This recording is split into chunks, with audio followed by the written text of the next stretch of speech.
Soy Christopher Clark y estoy viajando por el mundo para descubrir sus verdaderos tesoros, los sitios del Patrimonio Mundial de la UNESCO.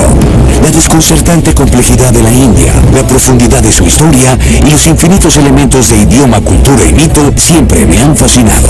India es un estudio en contrastes, los ricos y pobres, lo sagrado y lo profano, las vibrantes megaciudades y paisajes de ensueño llenos de árboles antiguos. Casi 1.400 millones de personas viven aquí y sin embargo hay un misterioso sentimiento de unidad. ¿Qué mantiene todo en conjunto?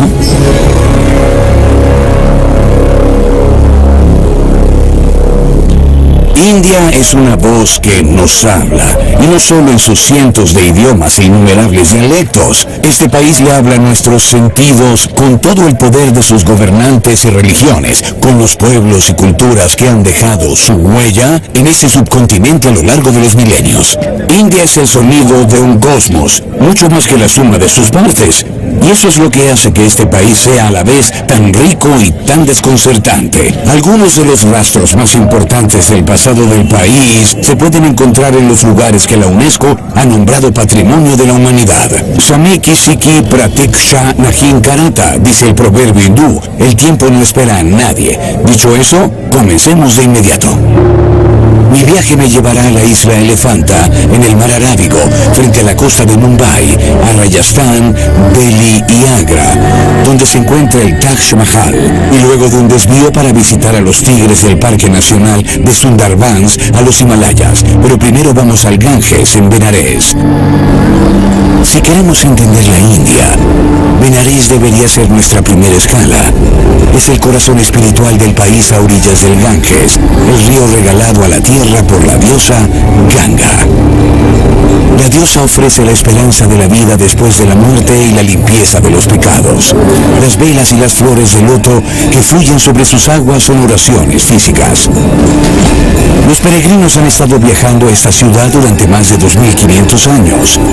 Todos ellos quieren bañarse en el Ganges, y a muchos hasta les gustaría morir y ser incinerados allí.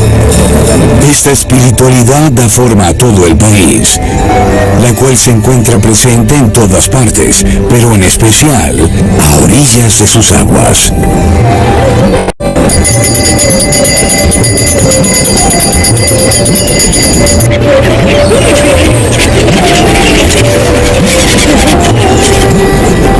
Los ríos de la India son sus verdaderos templos, son las arterias de la geografía sagrada del país.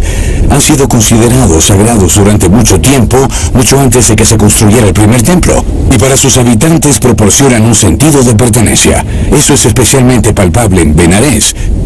Aquí el Ganges es el equivalente a una catedral en el mundo cristiano. Estar en él es estar cerca de los dioses. Por tal motivo, este río es un punto de referencia común para los hindúes. Pero el mismo nombre del país, India, también proviene de un río, el Indo. Los ríos siempre han dado forma a la vida y cultura en este subcontinente. Los indios veneran no solo el Ganges, sino también el Brahmaputra, el Indo y muchos otros. Los ríos juegan un papel importante en casi todos los rituales religiosos, y no son solo un símbolo de vida. En muchos lugares son su verdadera fuente de vida. Pero ahora me dirijo a una isla de la costa oeste de la India. Tomamos un bote desde Mumbai, también conocida como Bombay, una ciudad construida sobre islas ganadas al mar. Las raíces del hinduismo y en consecuencia las raíces de la India se pueden explorar en la isla de Garapuri, Patrimonio Mundial de la UNESCO, que más tarde se denominó Elefanta en el mar Arábigo.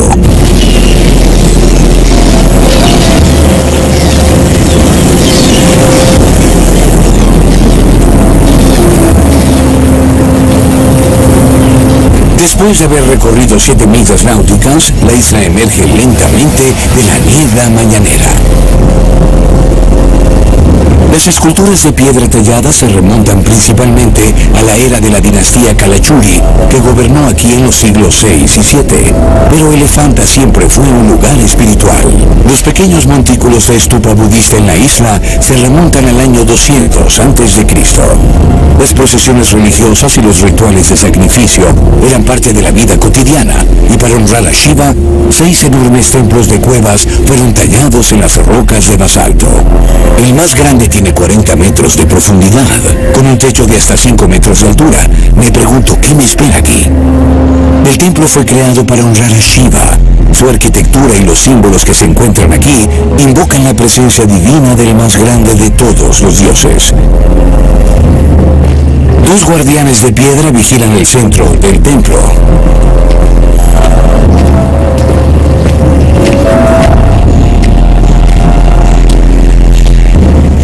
El señor Shiva es como una especie de rompecabezas cósmico. Puedes armarlo, puedes desmontarlo, e incluso las piezas individuales del rompecabezas poseen la plenitud de su poder. Este, por ejemplo, es el Shiva Lingam, el pene del señor Shiva. Y aquí especialmente puedes sentir su poder creativo.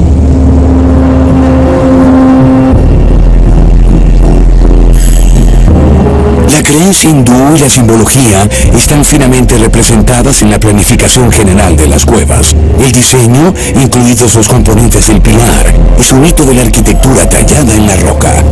La combinación de belleza estética y técnica escultórica alcanzó un apogeo en las cuevas de Elefanta.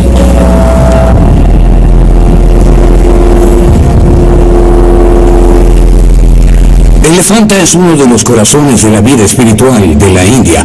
La UNESCO nombró a este lugar Patrimonio de la Humanidad en reconocimiento a su relación con los orígenes de la antigua religión hindú.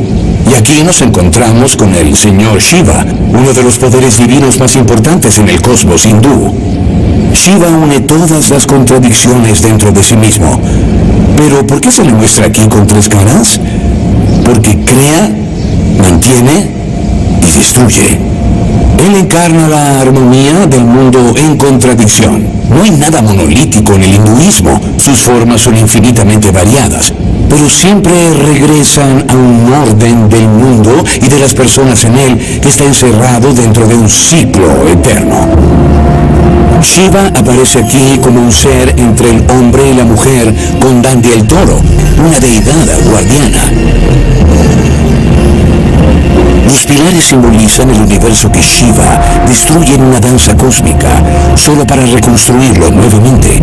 Todo en la cueva se centra en este ciclo eterno de la vida. Pero nada más en esta religión está tallado en piedra.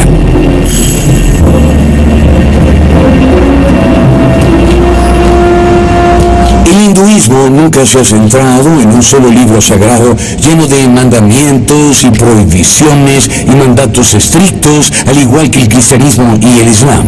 La fe y los mismos fieles son un libro abierto que se escribe continuamente. Este proceso aún da forma al país en la actualidad. El 80% de los indios son hindúes. El deseo de contacto con el mundo divino continúa sin cesar en la India. De hecho, está creciendo en importancia, incluso para las generaciones más jóvenes. Esta religión prospera en rituales recurrentes que también dan forma a la vida cotidiana de los hindúes. Jóvenes sacerdotes, conocidos como pandits, balancean lámparas. El fuego une este mundo y el mundo de los espíritus.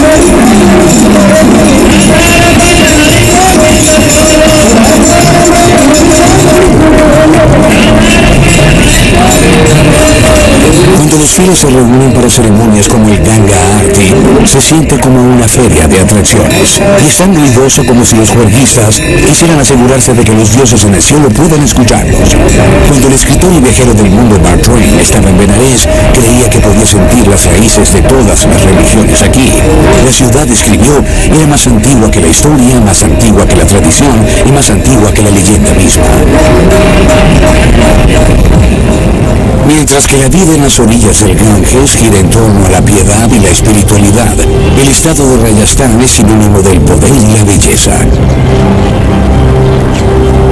En el siglo XVIII, Maharaja de Jaipur encargó la construcción del Palacio de Agua Jal Mahal, justo fuera de las puertas de su ciudad en un lago artificial. Era un palacio de placer y una lujosa percha para la caza de patos que tanto disfrutaba.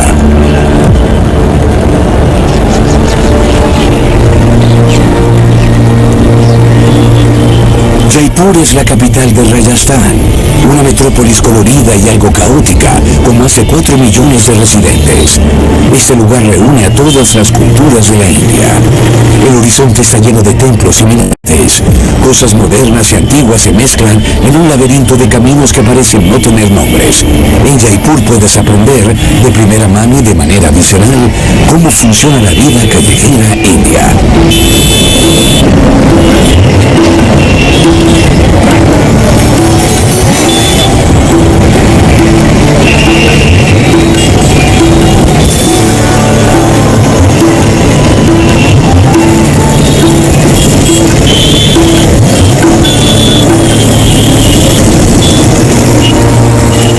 El corazón de Jaipur sigue siendo el palacio del Maharaja, construido por la misma dinastía Rajput que fundó este estado real. Sus orígenes siguen siendo un misterio incluso en la actualidad. Los Rajputs, lo cual puede traducirse como hijos de reyes, vivían juntos en clanes que llamaban hermandades. Eran guerreros muy dotados y orgullosos con un elaborado código de honor, y se veían a sí mismos como descendientes de los dioses, portadores de una tradición tan antigua como el mundo mismo. Para los hindúes esta actitud debe haber parecido bastante arrogante, pero las representaciones de la época indican que los príncipes realmente se veían a sí mismos como divinos. Vivían en los numerosos reinos que una vez formaron Rajasthan. Con los rajasthaníes surgió una civilización única e independiente dentro de la India, con fortalezas inexpugnables en cuyos interiores construyeron hermosos palacios de cuentos de hadas. Estas familias gobernantes reinaron durante 1000 años. Lucharon con éxito contra los persas y los turcos, los poderosos mogoles y los sultanes de Delhi. Sus reyes, los maharajas, siempre fueron la encarnación de la caballería romántica. Rajasthan está entrecruzado con muros, reliquias de una era de guerras interminables que exigían la construcción de fuertes defensas en lo alto de los picos de las montañas.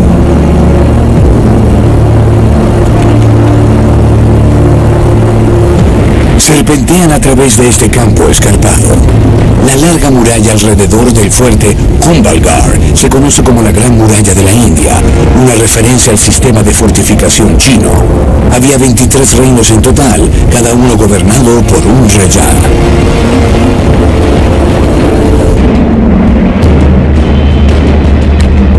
Las fortalezas de montaña más importantes se distribuyen ingeniosamente a través de Rajasthan, un territorio casi del tamaño de Alemania. La UNESCO nombró a los fuertes como patrimonios de la humanidad, en parte porque demuestran cómo los Rajputs protegieron su cultura caballeresca de las hostilidades externas entre los siglos XI y XVIII. Los conquistadores islámicos se estaban convirtiendo en una amenaza, y aquí podemos ver cómo juntos forman un anillo protector que siempre comanda el terreno más alto. El fuerte Amber, con sus enormes paredes de mármol y arenisca, es uno de los palacios de montaña más grandes y hermosos de Rajasthan.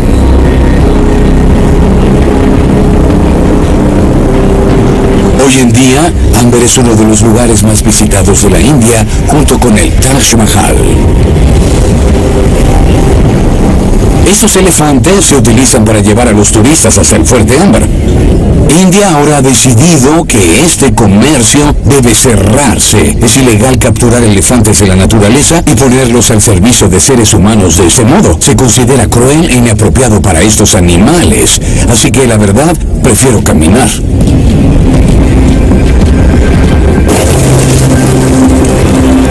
Por dentro y por fuera, el fuerte Amber es el símbolo perfecto de poder, una simbiosis ideal entre una fortaleza inexpugnable y un suntuoso palacio. Había salas de audiencias, cámaras del tesoro, pabellones y elaborados jardines. Y a salvo detrás de estos enormes muros, las familias gobernantes vivían vidas lujosas.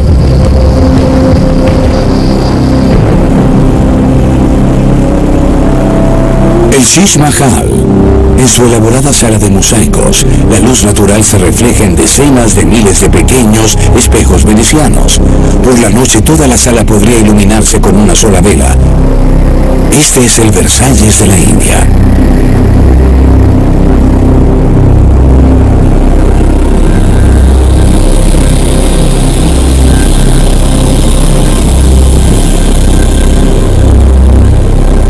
El fuerte Amber sirvió como sede de poder de los Maharajas durante casi 700 años, hasta que se mudaron a la nueva capital de su reino, Jaipur.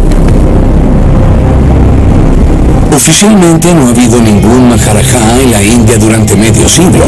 Incluso la legendaria riqueza de estos antiguos gobernantes ha desaparecido en gran medida. Los Maharajas perdieron la mayor parte del oro y las joyas que una vez tuvieron en abundancia, así como sus palacios y propiedades. Pero algunas familias siguen siendo muy ricas. El actual Maharaja de Jaipur ascendió al trono a los 12 años en 2011.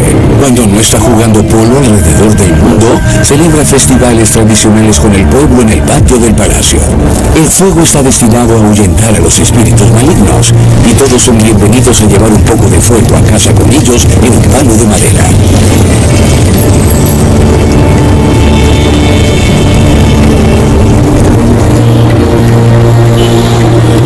Detrás de los muros del palacio aún quedan reliquias de los viejos tiempos. Este Ganga Cáliz es el objeto más grande hecho de plata maciza en todo el mundo. Fue construido en 1894 por el entonces Maharaja para almacenar agua sagrada del Ganges para su uso y el de su familia. En 1902, cuando viajó a Inglaterra para participar en la coronación de Eduardo VII, el Maharaja se llevó 2 de estos con él. Por fortuna fue una visita corta. Los 4.000 litros de agua almacenada bastaron para cubrir las necesidades de los Maharajas. Y menos mal, ya que él no confiaba en el suministro de agua británico. El monumento más famoso de Jaipur es el Hawa Mahal, el Palacio de los Vientos. Para las numerosas damas de la corte, a quienes no se les permitía mezclarse con plebeyos, el palacio era un lugar donde podían observar la vida cotidiana de la gente normal, que naturalmente encontraban muy exótica.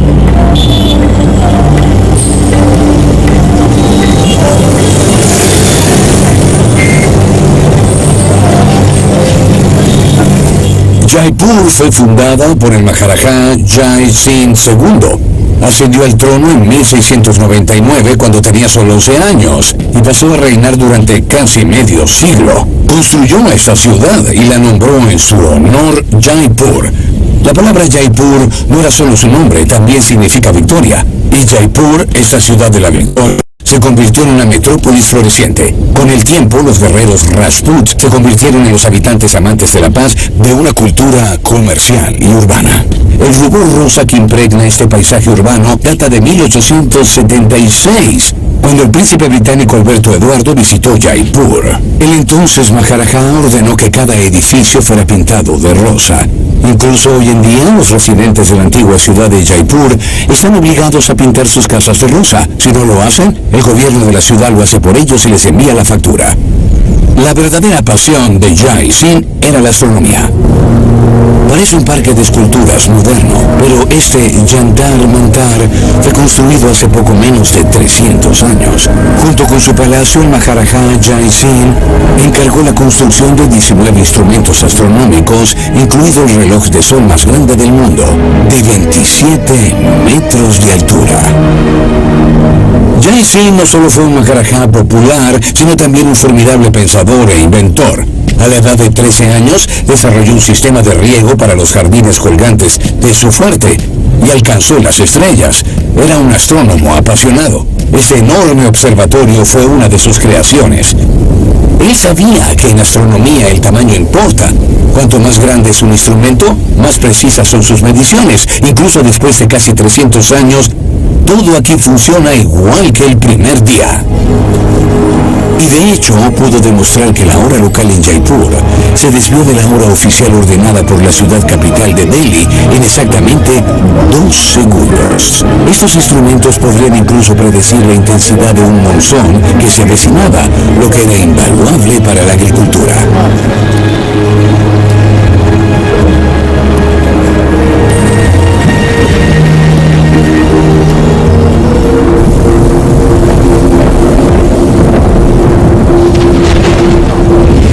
Cuando la lluvia lluvia monzónica llega a India entre junio y septiembre.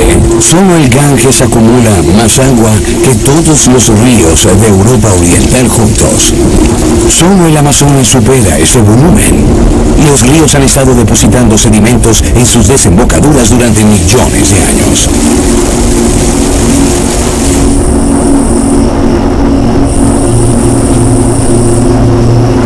La tierra fértil se extiende kilómetros de profundidad en algunos puntos. Los ríos de la India son un sustento vital. Las legendarias riquezas de la India atrajeron a los gobernantes islámicos del noroeste alrededor del año 1000. Y junto con estas nuevas dinastías, comerciantes, artistas y eruditos llegaron a ciudades como Delhi, trayendo consigo toda una cultura. Los edificios y jardines creados por arquitectos del mundo islámico son lo que hoy podríamos describir como típicamente indios.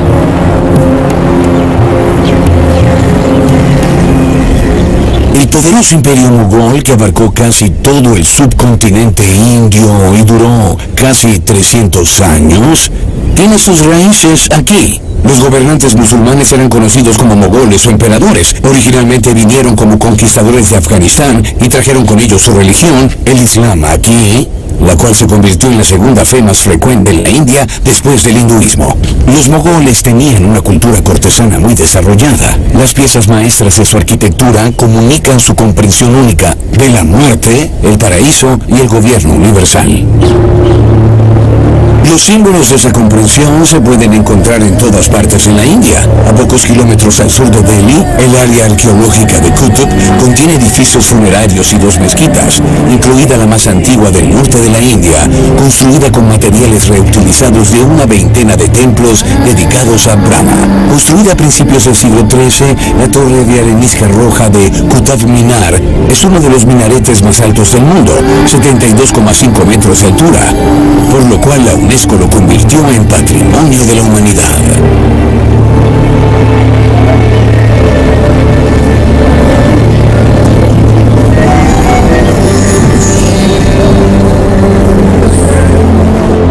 En el siglo XVI, el imperio mogol estaba firmemente establecido y su influencia se podía sentir en todas partes. El gran mogol Humayun es un símbolo de este desarrollo. El rostro de toda una cultura cambió.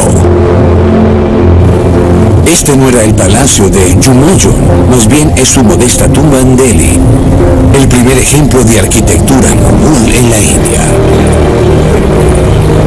Una mujer, la viuda de Humayun, encargó la construcción de este mausoleo. Contrató a un arquitecto persa y supervisó personalmente las obras durante 9 años.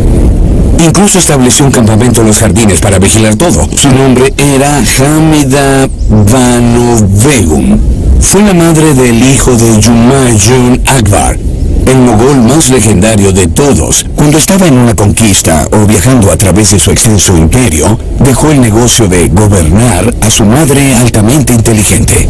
Es sorprendente qué figuras poderosas eran las mujeres de estas dinastías islámicas y cómo eran veneradas, y cómo durante mucho tiempo se practicó aquí una forma abierta y generosa del Islam.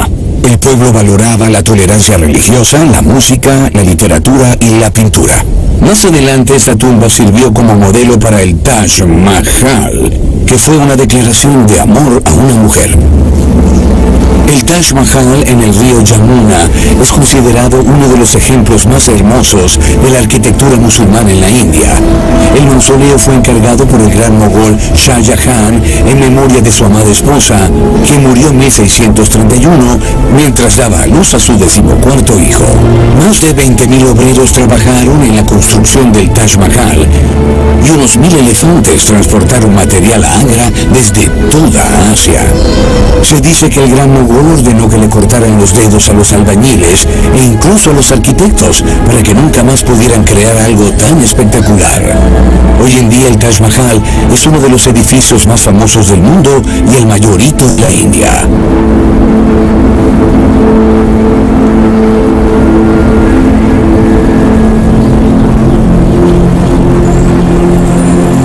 Sin el mausoleo de Humayun en Delhi como modelo, nunca se habría construido, afirma el historiador de arte Ratish Nanda. Esta fue una declaración política más que cualquier otra cosa. Fue la grandeza de esta estructura en una escala nunca antes vista, nunca vista en el mundo islámico. Fue una declaración que Akbar y los mongoles estaban haciendo, declarando: estamos aquí para quedarnos, y esto es lo que somos. Nada en esta tumba evoca la muerte. Todo se divide en formas geométricas, en simetrías, cubos, arcos y adornos. El tiempo se detiene y se transforma en espacio.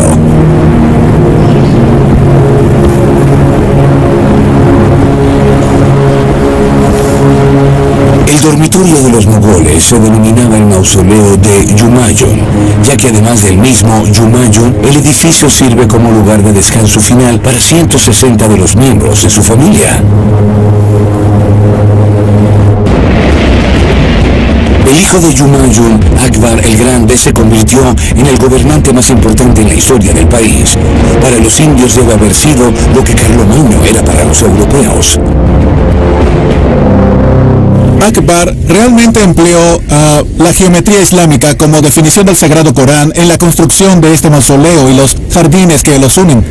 El Sagrado Corán les promete reiteradamente a los fieles los jardines bajo los cuales fluyen los ríos en su sitio de descanso final, y debió ser un gran desafío tener agua fluyendo en las llanuras, pero los 4 ríos de agua paradisíaca presentados por los 4 parques del exilio, y cada uno de los 4 cuartos se subdividieron en 8 bloques, porque el paraíso es Hashbinish, o los 8 paraísos.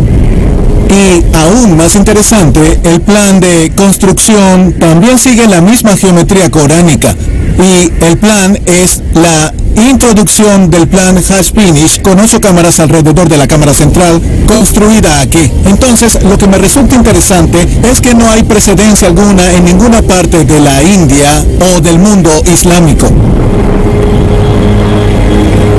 ¿Cómo se conserva un enorme edificio del siglo XVI que ha sido nombrado Patrimonio de la Humanidad? Miles de artesanos trabajaron durante 6 años para restaurar el mausoleo, que estaba a punto de caer en el abandono. Y antes de que comenzara el trabajo de restauración, se dedicaron años de investigación para determinar qué piedras y pinturas habían utilizado los artesanos originales. Fue muy importante para nosotros poder restaurarlo, y fuimos muy afortunados de poder descubrir los patrones exactos del trabajo de azulejos. Con la habilidad de la artesanía ya extinta, invitamos a artesanos de Samarcanda y capacitamos a jóvenes locales en estos trabajos, pero nos tomó alrededor de 20.000 muestras de pruebas para crear verdaderamente el lapislázuli. También hay otros 5 colores: azul turco, amarillo, 2 tonos de verde y blanco, pero el lapislázuli se usa predominantemente en edificios del área de Nizamuddin. Nos tomó alrededor de 2 años descubrirlo.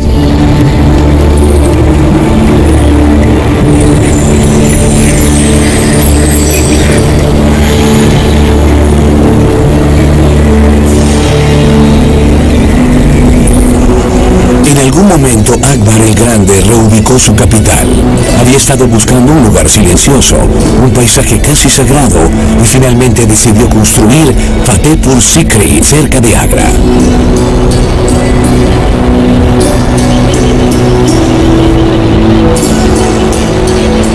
Para entonces solo había pequeños pueblos y granjas, un ambiente bucólico, perfecto para la contemplación y el lugar adecuado para que Akbar estableciera su nueva capital.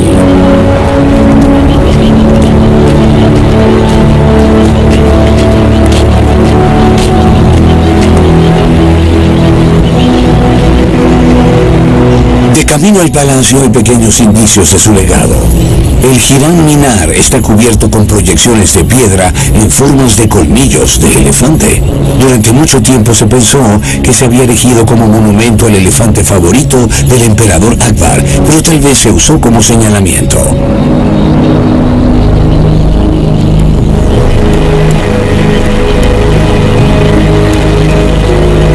La nueva ciudad, con el imponente palacio de Akbar en el medio, se convirtió en un refugio de tolerancia. Participó en festividades de otras religiones y abolió los impuestos que los no musulmanes tenían que pagar, y se rodeó de teólogos y sacerdotes de una variedad de religiones diferentes: musulmanes, hindúes y jesuitas. De hecho, se casó con una princesa Rajput, una mujer hindú. Durante mucho tiempo no pudo concebir un hijo.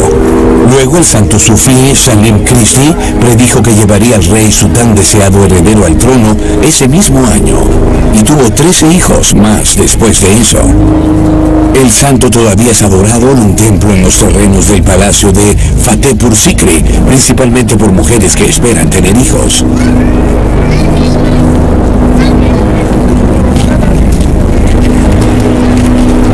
En medio de todas las antigüedades que dan testimonio de la historia de la India a lo largo de los milenios, a veces es fácil olvidar que los indios viven en una nación moderna.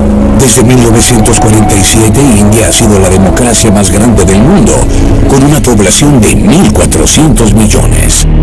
Casi 20 millones de personas viven en la costa del Atlántico, en Mumbai, también conocida como Bombay, por la expresión portuguesa Bombaía.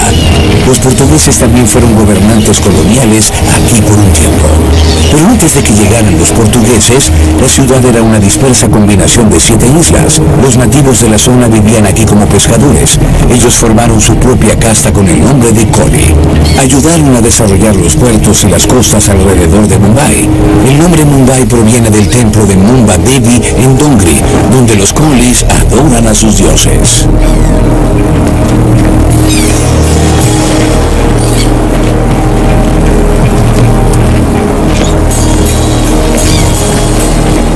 ¿Se puede vivir bien de la pesca en estas aguas? Nos hemos enfrentado a problemas. Hay barreras o restricciones.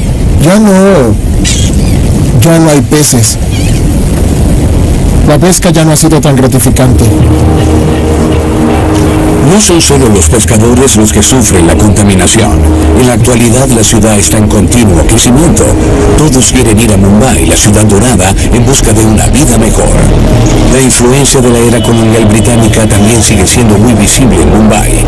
Después de todo, la reina Victoria también fue emperatriz de la India.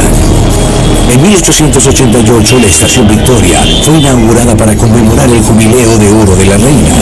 Es el ejemplo más impresionante de la arquitectura gótica victoriana en la India, y como parte de los conjuntos góticos victorianos y Art Deco de Mumbai, es Patrimonio de la Humanidad por la UNESCO.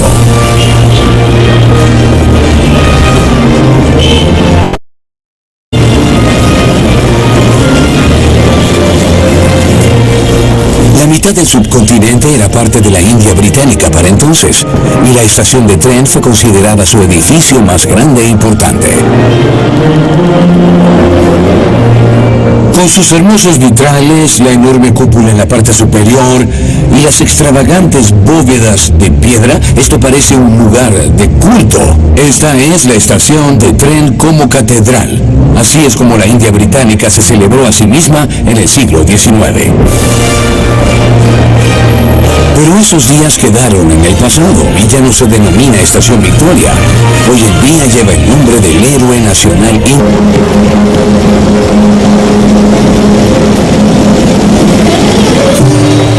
En cualquier caso, la estación de tren se encuentra aún en funcionamiento y es un centro de transporte clave en la India. Más de 1000 trenes pasan por aquí todos los días, yendo en cualquier dirección a través del subcontinente. 2 millones de pasajeros al día, un gran número de los cuales son viajeros de los suburbios.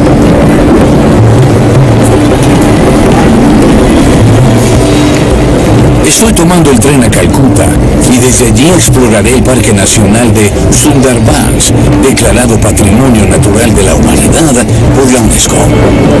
Al salir de Mumbai solo puedo pensar en cómo Victoria, que originalmente había prestado su nombre a esta estación palaciega, nunca experimentó la maravilla y belleza de este subcontinente de primera mano, a pesar de que era emperatriz de la India.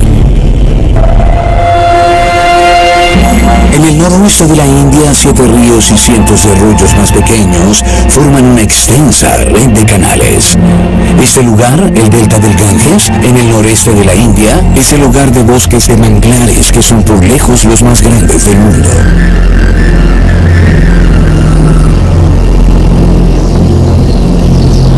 El patrimonio mundial es algo más que cultura. También se trata de proteger los tesoros naturales únicos del mundo. El sitio más importante del Patrimonio Natural Mundial de la UNESCO de la India, el Parque Nacional de Sundarbans, se encuentra en el punto donde los poderosos ríos de la India, el Ganges y el Brahmaputra, fluyen juntos. Los manglares incluso prosperan en el agua salada, que se mezcla con el agua dulce de los ríos. Sundarbans, un nombre bengalí que significa hermoso bosque, es un refugio ideal para muchas especies de animales en peligro de extinción. Este lugar es un coto de caza perfecto para la lechuza manchada. El ayudante menor se especializa en pantanos. Hay más de 270 especies de aves en los Sundarbans. El Sundarbans cubre más de 10.000 kilómetros cuadrados de territorio y durante las inundaciones se llena con agua de mar. Es el hogar de enormes cocodrilos de agua salada, especies inusuales de garzas y pequeños peces anfibios. El cangrejo fantasma primitivo tiene su santuario aquí, al igual que el ciervo moteado.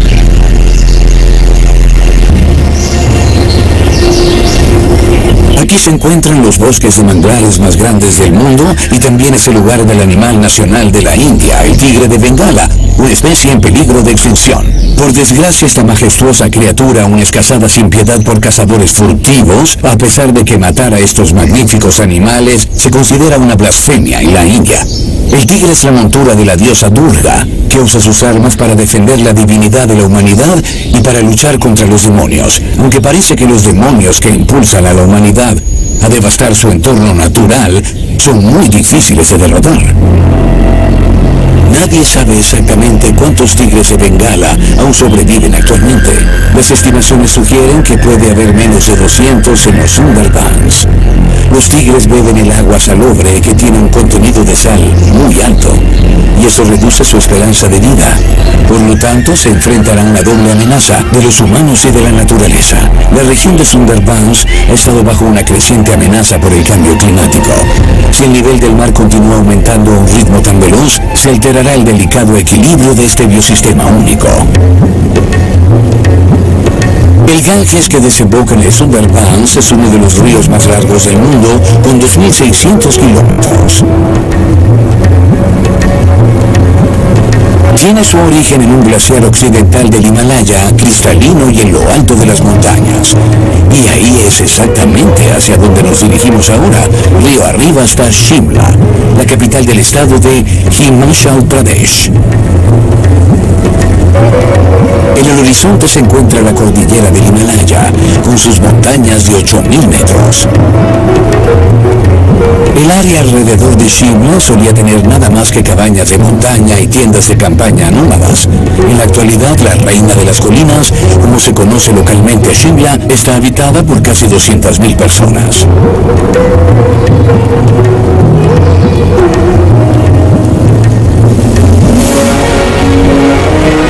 En el siglo XIX llegaron los británicos y el virrey inglés hizo construir un palacio en una colina dominante al estilo renacentista inglés.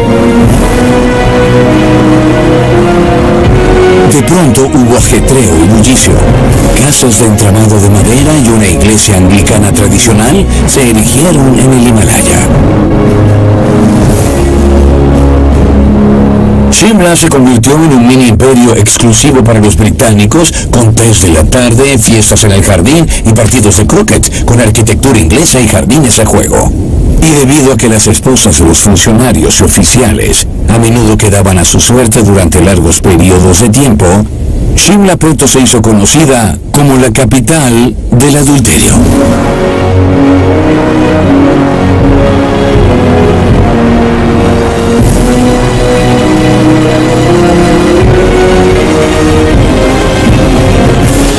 Es una sensación extraña visitar esta hermosa pero más bien provinciana confección victoriana inglesa en medio de un paisaje indio. Se puede sentir que los gobernantes coloniales británicos de la India querían estar aquí y no estar aquí al mismo tiempo.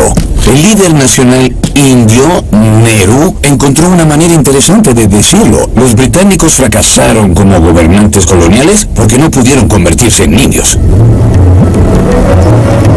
En cambio, dejaron hitos de su propia cultura.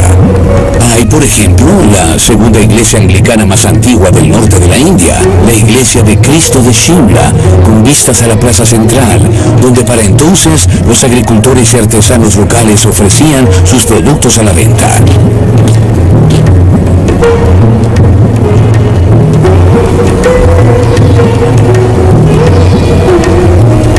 En la llanura india, el calor puede ser insoportable, al menos para los europeos. En el verano de 1864, el virrey de la India y representante de la reina Victoria, John Lawrence, decidió de un solo golpe que la sede del gobierno colonial británico debería transferirse en los meses calurosos de cada año a una ciudad en las montañas. Esa era Shimla. Todos los funcionarios importantes tuvieron que trasladarse aquí a la cordillera del Himalaya. Toda la burocracia fue reubicada en cuerpo y alma a mayores altitudes. Una caravana interminable de más de 20.000 mozos arrastraba las posesiones de los funcionarios públicos por todo el país en el verano y luego de regreso cuando terminaba el verano. Para poner fin a este trabajo pesado, la construcción de una línea de tren de la ciudad de Kalka a Shimla comenzó a finales del siglo XIX. Al igual que los otros ferrocarriles de montaña de la India, el ferrocarril de Kalka-Shimla es patrimonio de la humanidad por la UNESCO. En sus 100 kilómetros de pista, el tren asciende 1.500 metros, por lo que el viaje dura casi 6 horas. Pero el tren ofrece vistas espectaculares de la cordillera del Himalaya y los valles boscosos.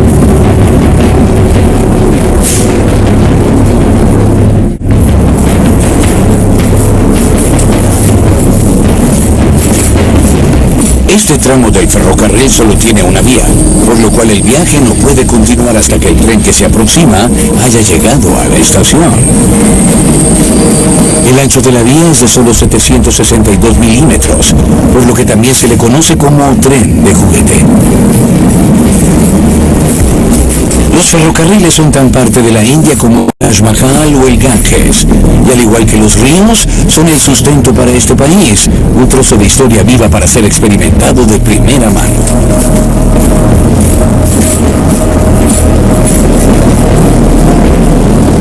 Este ferrocarril es uno de los mejores legados de los gobernantes coloniales británicos en la India. Es una obra maestra de la ingeniería británica y se completó en 1903. El ferrocarril de Kalka-Shimla, con sus 864 puentes y sus más de 100 túneles, figura en el libro Guinness de los récords mundiales por recorrer la pendiente más pronunciada en altitud en todo el mundo. Y debo decir que este tramo es un poco espeluznante. Un promedio de más de 8.000 trenes recorren 80.000 kilómetros de vía a diario, transportando a más de 23 millones de pasajeros. Los trenes de carga transportan 3 millones de toneladas de mercancías y más. La distancia total que recorren los trenes de la India todos los días es 3 veces la distancia de la Tierra a la Luna. Las tradiciones indias son en parte responsables de eso. Las personas siempre viajan para festivales religiosos y celebraciones familiares.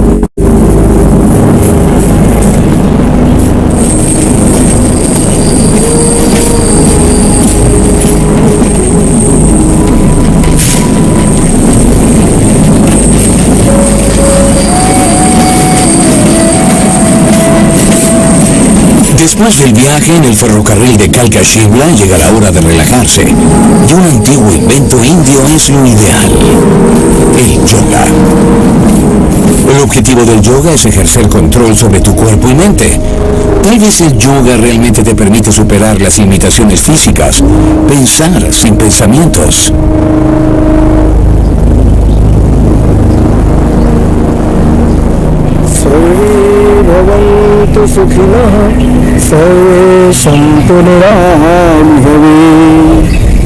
El la teoría del yoga, un ser humano es un viajero que se mueve por la vida en un carro tirado por caballos. El cuerpo es el carro, la mente es el conductor y los 5 sentidos son los 5 caballos que tiran del carro. El alma es el pasajero y el arnés que controla todo eso se conoce en el idioma sánscrito simplemente como yoga. El yoga es, por supuesto, mucho más que una técnica de relajación para personas estresadas modernas. Se dice que los primeros yogis fueron parte de las civilizaciones avanzadas del Valle del Indo hace más de 5.000 años. Esto es evidente en representaciones antiguas. Durante mucho tiempo, este tipo de meditación, esta técnica de superación personal, solo existió en la India, donde estaba muy vinculada al hinduismo. Luego, en el siglo XIX, el yogi Swami Vivekanand puso el yoga en el camino hacia su hegemonía mundial actual. Colocó al hinduismo como una religión mundial y aumentó la conciencia global de la importancia cultural de la India. Estamos visitando al yogi Rakesh Pandey, uno de los maestros indios más famosos. Él practica el yoga como ciencia. Yogam Sharanam Gacchami Om Shanti Shanti Shanti Om. Rakesh, el yoga es que una disciplina corporal. ¿De dónde viene el pensamiento detrás del yoga? Proviene de los Vedas.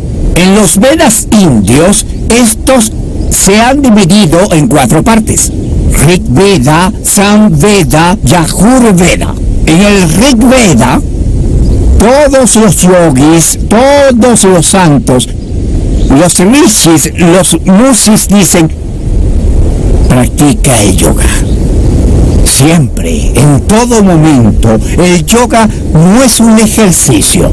El yoga es una filosofía, el yoga es un estilo de vida. Muchas de las asanas, de las posturas que nos mostró, parecen una danza.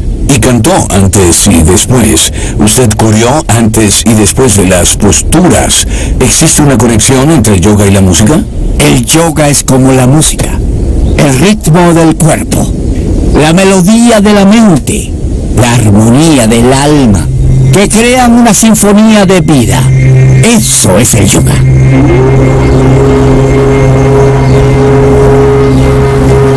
No puedo pensar en ningún otro país tan fascinante y desconcertante como la India. Nada es sencillo. Los enigmas nunca se resuelven. Los sitios sagrados del hinduismo sugieren una profunda reverencia por el medio ambiente natural, pero también se encuentran rastros de un cierto desprecio por el mantenimiento de los espacios naturales, e incluso por los cuerpos de agua que muchos consideran sagrados. Aguas residuales de hogares particulares y plantas industriales, basura depositada a lo largo de miles de kilómetros de río, avalanchas de basura y no solo en las afueras de las ciudades. Justo allí hay un templo.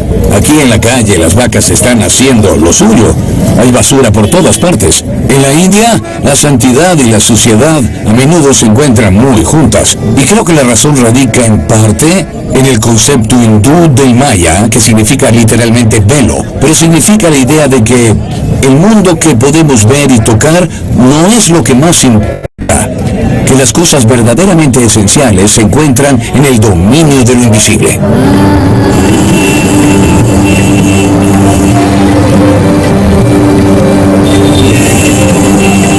La India da alas a nuestra imaginación y alimenta nuestros sueños.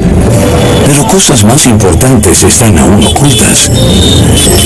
Su historia nunca se ha movido en línea recta. No es un lugar fácil de entender. Y es exactamente por eso que volveré.